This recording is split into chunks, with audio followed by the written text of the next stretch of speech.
Welcome to another episode of Cooking with the Kid. This episode is pretty special because I have my first request, and today I am going to be making something that is pretty hearty and on cold winter days kind of hits the spot. Many moons ago, I used to work with a lady who really enjoyed my corn chowder. Now, before I go any further with it, I gotta make sure that I give some props out to my younger brother. He introduced this recipe to me many moons ago, and over time I put some adaptations to it to put a little spin on it and call it my own. As promised with our show, I promised you that we would always make things simple and easy. So what I'm gonna do is lay out the ingredients that we'll be using today. I have about a pound of bacon. I've got maple bacon as well as peppered bacon. I got about a cup of onions, about a cup of flour, 3 cups of potatoes, 24 to 32 ounces of corn. What I like to do is I like to mix from super sweet to just basic corn, mix them all together. It gives a different type of flavor, a more robust style of flavor. I've got 4 cups of chicken broth and an equal amount of cups of just plain water. What you see in the middle here is a pint of heavy whipping cream. Let's go ahead and get this started. So what we're going to do first of all is go ahead and add our potatoes I have about an 8-quart pot here. The reason why I have such a large pot is because I don't want it to boil over on me. So just to be on the safe side. Then I'm going to go ahead and add my onions.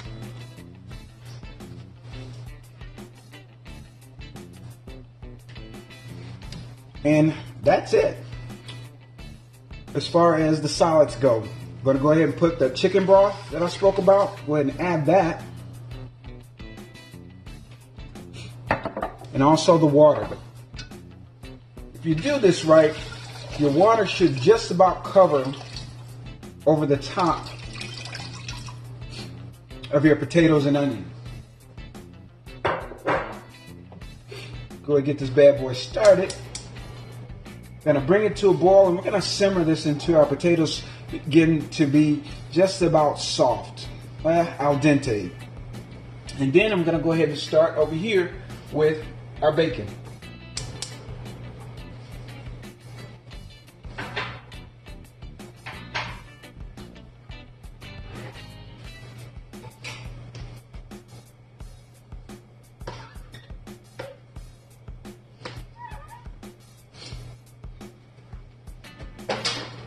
Now guys, I'm going to cook this bacon at a low heat. That way we don't burn our bacon, because it's real important, because we're going to want to save the drippings or the nectar of the bacon, as some may call it. We'll go ahead and let this cook. As our bacon gets closer to being done here, you got to keep a closer eye on it. You saw what I did is I cubed it up into pieces, and as I continue to stir it, if you don't keep an eye on it, it can actually burn on you. So just continue to stir it until all the pieces get done to the liking that you want. What we're going to actually end up doing with the bacon is the bacon is going to be a garnish with inside of the chowder. So it'll be our protein with inside the chowder. So keep stirring, keep an eye on it. And like I said, do it to your liking. Everybody's tastes are different.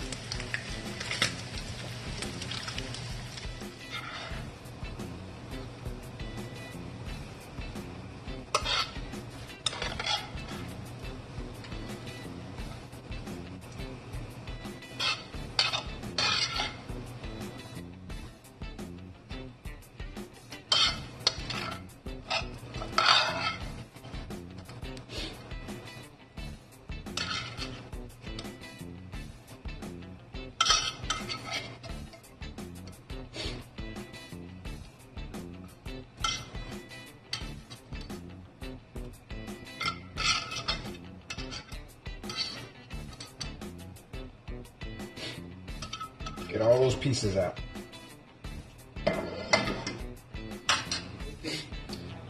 What we're going to do now is we're going to actually make our roux.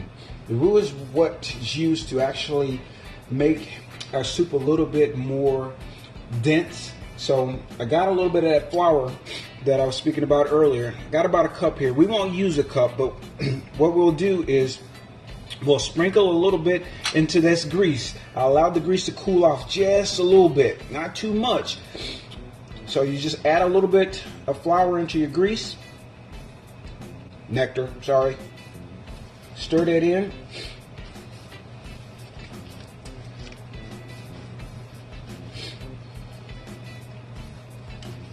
Now the thickness of your roux depends on how thick you actually want your soup to become. Me, I like my chowder to be more on the thicker side, something I can put a piece of bread in and actually allow for my spoon to not quite fall down right away or stand up, but that nice slow descent. So I'm going to keep adding just a little bit in here, stirring it up.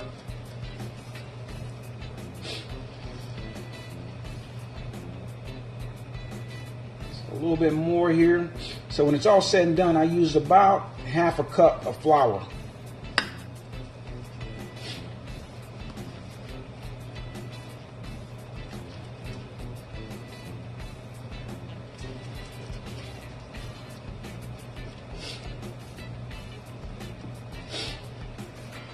And as I stir that, you can actually see that we got our potatoes and onions going really good now. If you guys want, you can add just a little bit of salt in there. I'm a big fan of sea salt.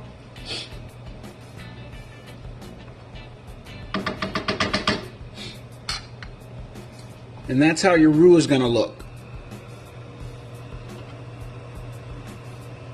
So after about 20 minutes, close to 15, our potatoes are just about to where we want them to be.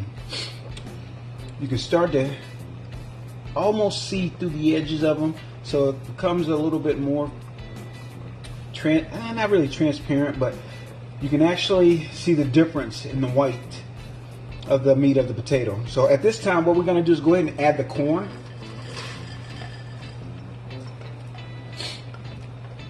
And allow that to come back to a boil. Stir it in nice. Allow that to come back to a nice boil.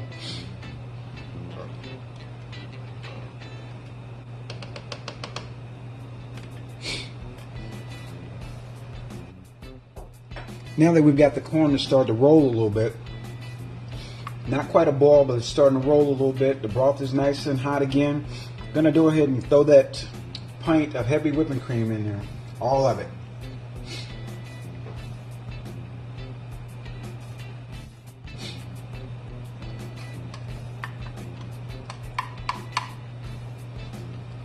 Give it a nice stir. At this time too, if you want to add a little bit more spices into it, you can go ahead and do so. A little salt. Like I said earlier, I used the pepper bacon, so we got a little bit of pepper spice in there. But a coworker actually gave me the idea of adding just a little bit of white pepper. So we'll give that a shot and see how it tastes.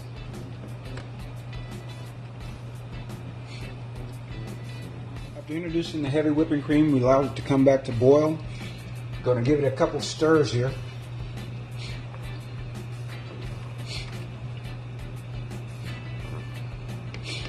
Then we're going to go ahead and turn off the heat.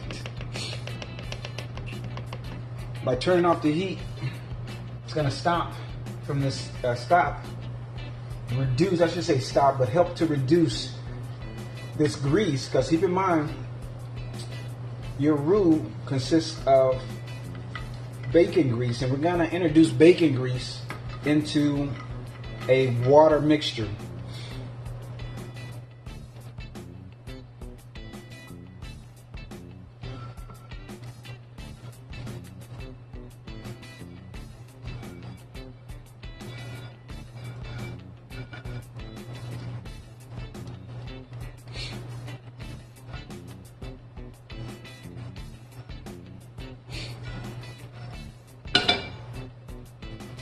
Let it stir.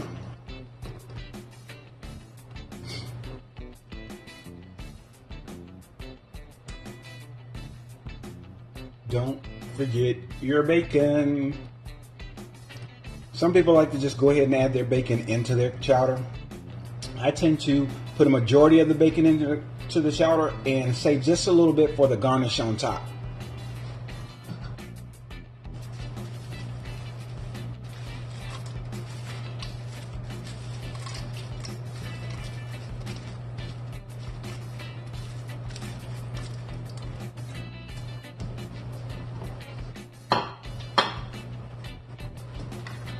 One more stir. Actually, a couple.